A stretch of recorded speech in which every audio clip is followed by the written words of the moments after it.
Pues muchas gracias, Álvaro. Nos acompaña José Antonio Martín Pallín, magistrado emérito del Supremo. Buenas noites, benvido. Buenas noches. En eso de Pontevedra está de acuerdo conmigo, ¿no? Totalmente. Vale, perfecto. Pues se lo dice Doy un magistrado fe. del Supremo.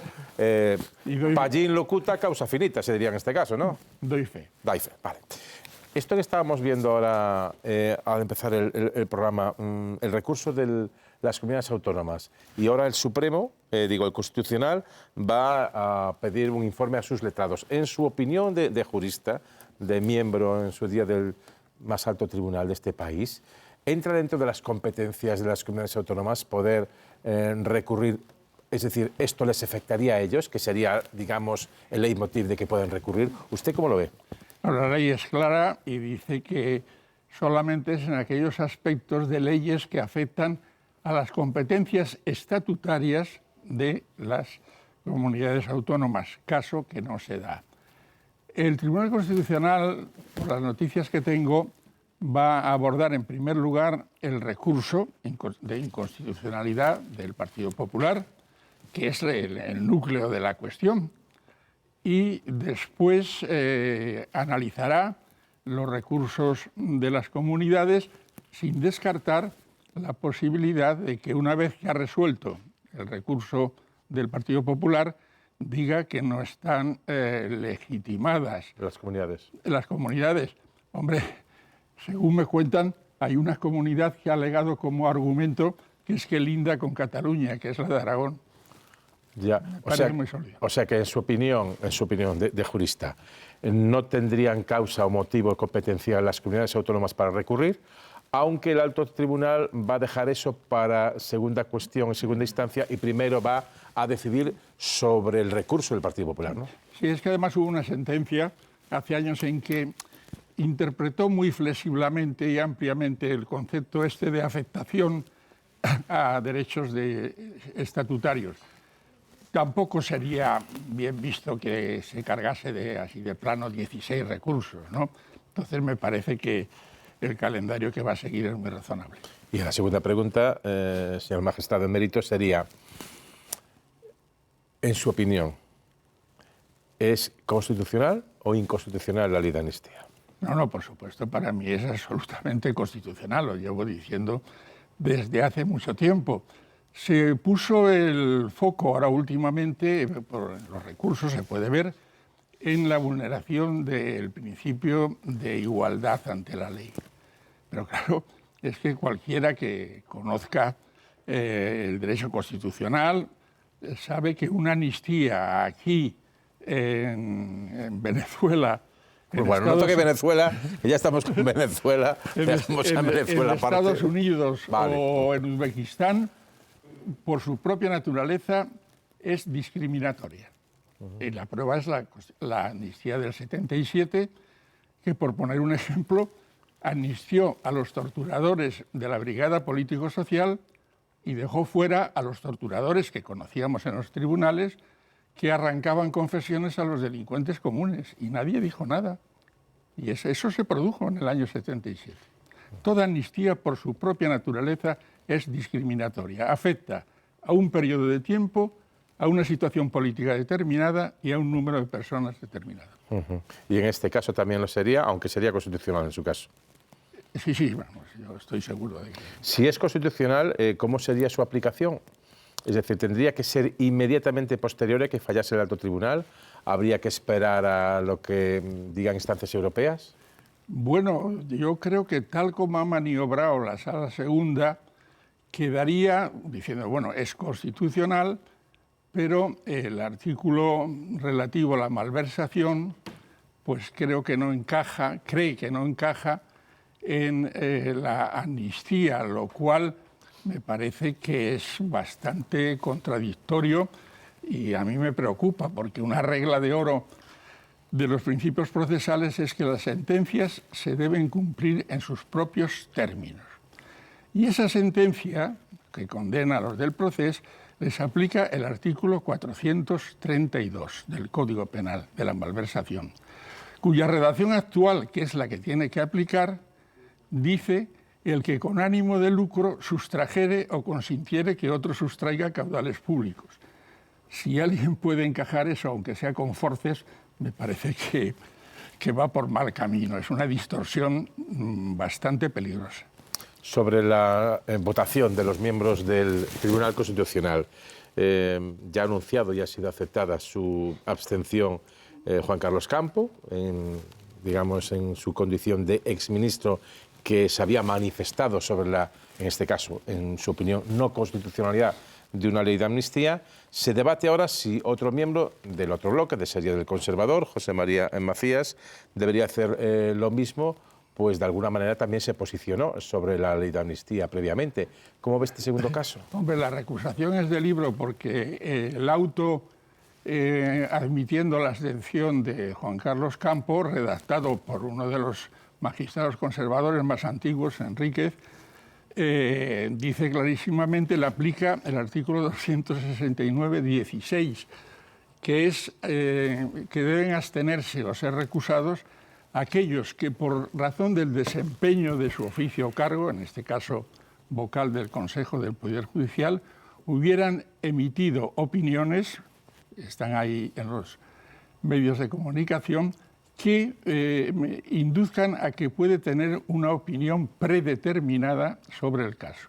El señor Macías ha demostrado que tiene una posición muy predeterminada y fue de los que más apoyó el informe del Consejo del Poder Judicial, por cierto, cuando todavía la ley no había salido, pero yo creo que si no se abstiene, él va a ser recusado.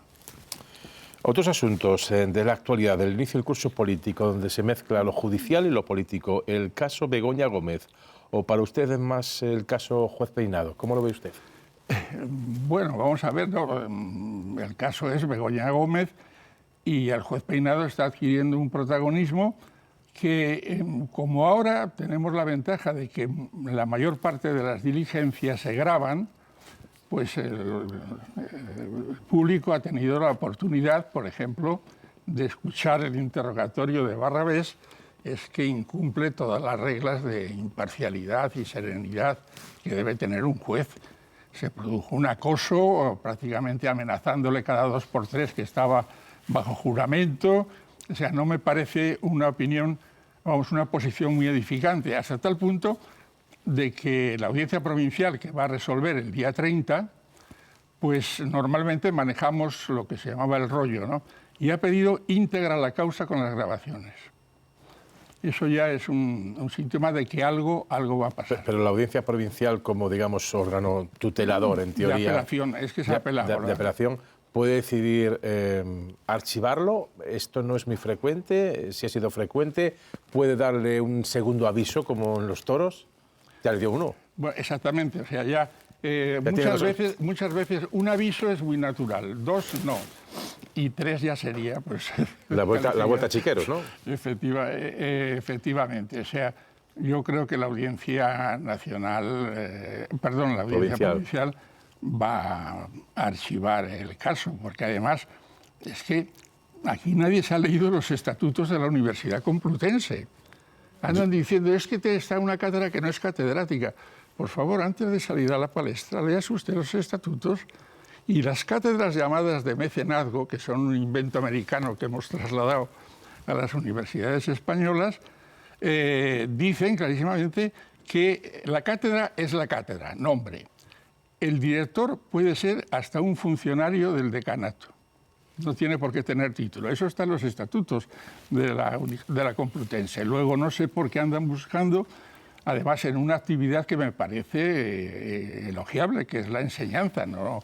Begoña Gómez no se ha dedicado a especular con terrenos, ni a colocar capitales en el extranjero, ni a hacer... se ha dedicado a la enseñanza. De la actuación del juez Peinado, ¿qué es lo que más le chirría, en su opinión? Las declaraciones en Moncloa, haber pasado videográficamente las declaraciones a las partes, inferir que de los silencios, que es un derecho de cada investigado o testigo, se pueden inferir las partes algún tipo de actuación. Eso es lo que le puede ocasionar más perjuicios, incluso una sanción disciplinaria, porque hay sentencias reiteradas del Tribunal Supremo y del Tribunal Europeo de Derechos Humanos que dice que el silencio es el silencio y se acabó. Porque antes, efectivamente, eso de que el silencio es muy expresivo, o el que calla otorga, y todo eso los tribunales lo han descartado desde hace más de 10 años. Por cierto, con el otro caso judicial, que sería el que se sigue por la presunta reconocida defraudación fiscal de la pareja sentimental de Díaz Ayuso. Hay una derivada político-judicial también que afecta al fiscal general del Estado. ¿Usted cree que si es finalmente imputado tendría que dimitir? No digo si usted cree que hay causa para que lo imputen o no, sino si finalmente es imputado, el fiscal general del Estado podría seguir o debería dimitir. Vamos a ver, yo me he leído la exposición razonada, en la que además hace un elogio de la nota de Fiscalía, que tiene 8 apartados, dice que es muy rigurosa cronológicamente, descriptivamente, etcétera, etcétera.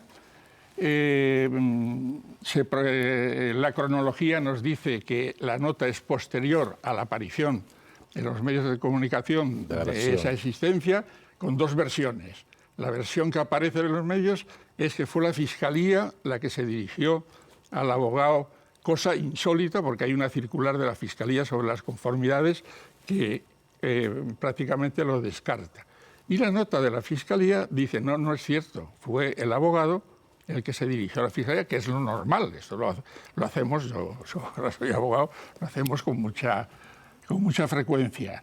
He leído la nota por arriba y por abajo y esta mañana y no encuentro, porque además el fiscal... O sea, no encuentra causa para la imputación. El fiscal obró en el ejercicio legítimo y en las obligaciones de su cargo. El estatuto le impone la obligación de informar a la sociedad. Y dicen, es que se ha perjudicado el derecho de defensa. Pues bueno, yo habré perdido facultades, porque la verdad no pasa en vano, pero que me expliquen, por favor, en qué se le ha perjudicado el derecho de defensa a un señor que ha confesado que ha defraudado a Hacienda y que ha falsificado documentos mercantiles. No lo sé, pero bueno, a lo mejor estoy equivocado yo. ¿Cree que no hay causa para la imputación? Y además sería gravísimo. Es que, claro, estamos hablando desde la perspectiva interna de la lucha de desgaste, porque esto es un desgaste al gobierno, no al fiscal general del Estado, no es ese el problema, pero imaginémonos pues, el New York Times o el Newsweek, que se han hecho eco también de lo de Begoña, que diga que en España el fiscal general del Estado ha sido condenado. Imaginémonos que nos dicen eso de Italia, de Portugal, y dice, hombre, aquí ha habido algo grave. Institucionalmente hay que ser muy cautelosos. Es el fiscal general del Estado. Y dejémonos de nombres y de referencias. Pero si fuera imputado finalmente, aunque usted dice que no hay causa para la imputación, si fuera imputado finalmente, ¿tendría que dimitir, en su opinión? Yo, en estas circunstancias y tal como se está actuando, lo normal es que hubiera tenido que dimitir. Pero en estas circunstancias y conociendo lo que se está llevando a cabo, que por cierto, lo primero que van a tener que hacer es tomar declaración, si es que admiten la exposición razonada. Yo creo que, vamos, yo en su caso no dimitiría. Él ha dicho también que no piensa dimitir. Otra cuestión, la renovación de la justicia o el acuerdo para renovación de la justicia. Ahora la presidenta del Consejo General del Poder Judicial, Isabel Perelló, propone un conservador, vicepresidente de la APM, de la Asociación Mayoritaria y Conservadora, Dmitry Berberov, como vicepresidente del Alto Tribunal. ¿Usted cómo ve el acuerdo por la renovación de la justicia y este movimiento en concreto? Yo creo que se ha desperdiciado una ocasión para corregir un defecto de origen. Esto arranca de 1980, no es de ahora. El Consejo tenía que ser un Consejo de la Magistratura, es decir, gobernar lo que son los ascensos, nombramientos, jubilaciones, etcétera, etcétera, y sobre todo, fundamentalmente, procurar que el servicio público de la justicia funcione y que no tengamos, por ejemplo, así como 20 o 30 sentencias del Tribunal Constitucional concediendo el amparo por dilaciones indebidas. Ese es el verdadero papel que tiene. Y, por ejemplo, en plena crisis del Consejo, una asociación, que no es a la que yo he pertenecido, Jueces para la Democracia, trajo a una jueza polaca y si yo no lo he contrastado, pero ella dijo textualmente que en Polonia, con 40 millones de habitantes, había 9.000 jueces. En España, con 47, hay 5.400. Que cada uno saque sus... Este es el verdadero papel, no el de los nombramientos, porque al final lo único que interesa y lo que se transmite es el famoso WhatsApp de Coisidó. Vamos a controlar la sala segunda por detrás. Y esto no es así. Aparte que los nombramientos de presidente de la Audiencia de Pontevedra, los que mejor lo pueden hacer son los magistrados y jueces de Pontevedra. ¿Qué tiene que ver el Consejo Fiscal, el Consejo del Poder Judicial en eso? Y lo mismo los del TSJ. Y quedarían los del Supremo, que hay fórmulas para poder intervenir. Otro asunto, Venezuela y la mediación de Zapatero, no en este caso solo, sino en algunos anteriores también, para la excarcelación de presos. Usted esto lo venía siguiendo, usted de esto algo sabe. Usted me tiene que contar un poquito de cómo fue, cómo se llegó digamos, a proponer al presidente del Gobierno para hacer esta mediación y qué opina de la mediación que está haciendo. Bueno, es que yo pensaba que Venezuela se ha cruzado en mi camino, porque mi primer destino fue Santa Cruz de Tenerife, que es en donde está todavía el periódico El Día, que dedica una página a la octava isla. Y la octava isla es Venezuela. La inmigración canaria a Venezuela es ancestral, primero en condiciones tan peligrosas como las que vemos ahora, y después ya en un acuerdo entre Franco y Marcos Jiménez, el 50% de la inmigración española es canaria. Pero después, ya por no alargarme, pues he estado en Venezuela en varias ocasiones con la Amnistía Internacional, con la Comisión Internacional de Juristas, visitado las cárceles, visitaba al presidente, a Caldera, nunca hablé con Chávez, con Caldera. Caldera, que era conservador. Era originario de la democracia cristiana con una derivación llamada el COPEI. Para Carlos Andrés Pérez, socialdemócrata, Rafael Caldera, conservador. Bueno, sí que por cierto, perdón un momento, sí. Xavi, es que una de las veces que estuve en 1994 visitando las cárceles, estaban en la cárcel Carlos Andrés Pérez y Hugo Chávez, cada uno por otros temas. en una cárcel. Pero ¿cómo se llega a la propuesta y quién es el que decide o el que le pide a usted o le sondea a usted de qué expresidente español puede ser mediador y cómo tiene que hacer esa mediación? Vale. Ya en el año 2016, ya había muerto Chávez, la situación iba empeorando paulatinamente hasta llegar a lo que estamos viendo estos días. Pues Pedro Niquen, que es un jurista, falleció hace 4 años, muy amigo, presidente de la Comisión Internacional de Derechos Humanos, de la que yo he formado parte como representante español. Y Carlos Ayala, que es el vicepresidente, 2 prestigiosos juristas, pensaron cuando se dieron cuenta de que la situación se iba deteriorando, pues que podía ser eficaz un mediador. Y pensaron en un expresidente español. Y como yo era representante español, pues me encomendaron a mí el contacto. Hablé con Felipe González, estuvimos mucho tiempo hablando, se lo pensó y dijo que no aceptaba. Yo lo respeto, no tengo nada que objetar. Y entonces, pues el siguiente era José Luis Rodríguez Zapatero, que entonces era consejero de Estado. Estaba en el Consejo de Estado y aceptó.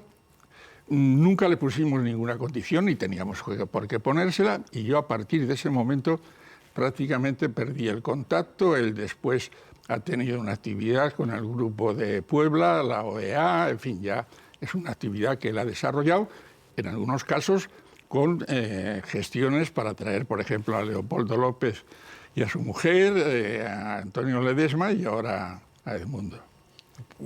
¿Cómo usted, que fue el que dio ese paso, valora el análisis que se hace de la gestión del expresidente del Gobierno en esta crisis?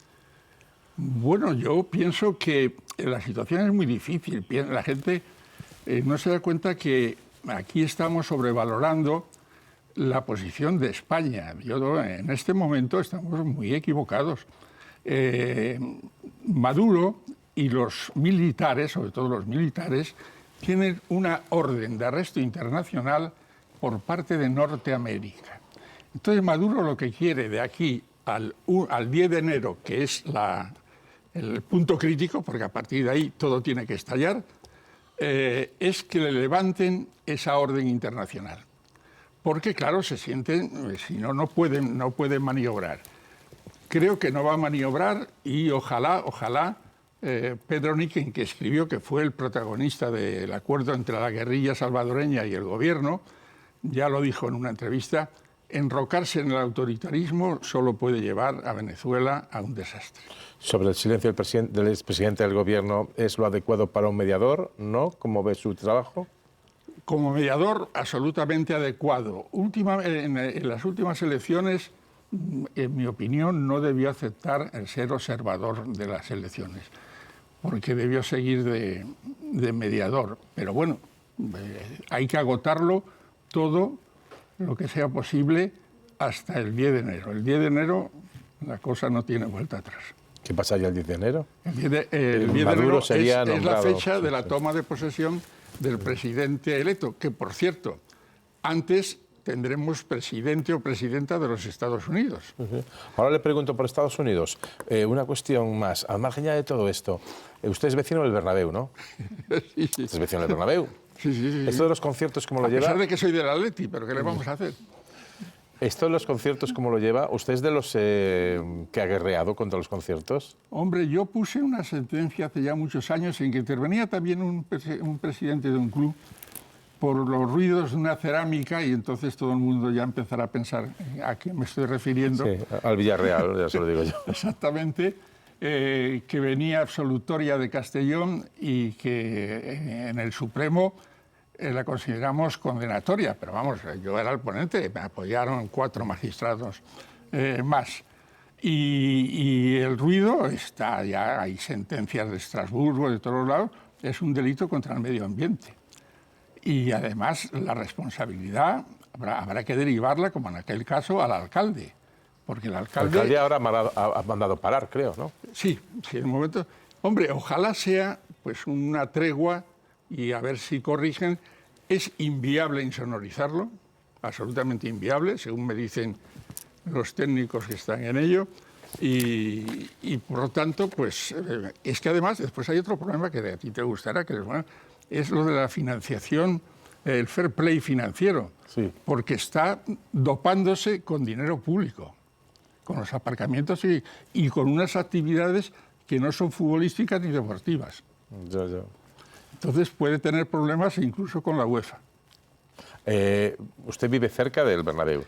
¿Le llegan los ruidos de los conciertos bueno, o no? Yo tengo un poco de suerte porque vivo un poco retranqueado y mi casa da al viso. Entonces ya estamos acostumbrados a los partidos de fútbol y cuando empatan a 0, pues no se oye nada, prácticamente. Protestas al árbitro y tal, pero esto, el día de la Taylor Swift, fue impresionante, vamos, es que aparte que no se oía la música, solo eran chillidos.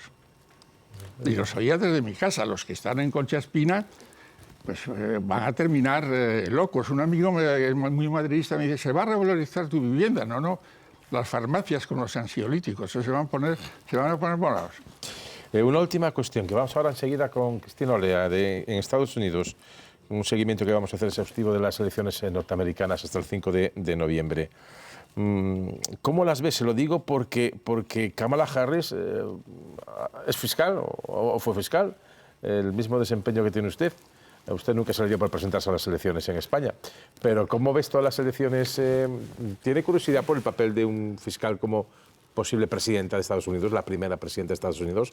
¿Cómo ve la campaña, que la seguirá como ciudadano, y cómo ve lo que está pasando? Hoy me decía, por ejemplo, el Lorenzo Milá, que está muy preocupado por la tensión, él conoce mucho cómo está Estados Unidos, la tensión casi tectónica en dos cuerpos electorales muy enfrentados casi a la mitad, pero la reflexión siguiente es que ese mismo proceso lo estamos viendo también en Occidente, en Europa. Pero le quería preguntar por las elecciones americanas y por el papel de Kamala Harris. ¿Cómo ves todo?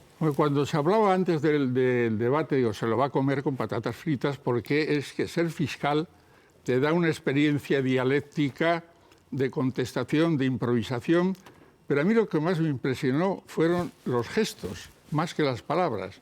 Los gestos realmente fueron muy reveladores. el debate lo ha ganado, pero eso no quiere decir que vaya a ganar las elecciones, ¿eh? En este momento todo apunta a que sí, pero el ganar un debate no asegura ganar unas elecciones. Bueno, o sea, ¿usted tiene algún pálpito de lo que llega viendo Hombre, yo unos? pienso que en Estados Unidos pues habrá gente suficientemente razonable como para no votar a un señor que hace propaganda de los perritos calientes. Bueno, y de los gatos calientes De también. los gatos. Martín Pallín, magistrado emérito del Supremo, muchísimas gracias, como siempre, por estar aquí en la noche en 24 horas. Muchas gracias. Hemos charlado de todo, de justicia, de política, que muchas veces van unidas de la mano, sobre todo en España en los últimos tiempos. Y del fútbol. Y de fútbol.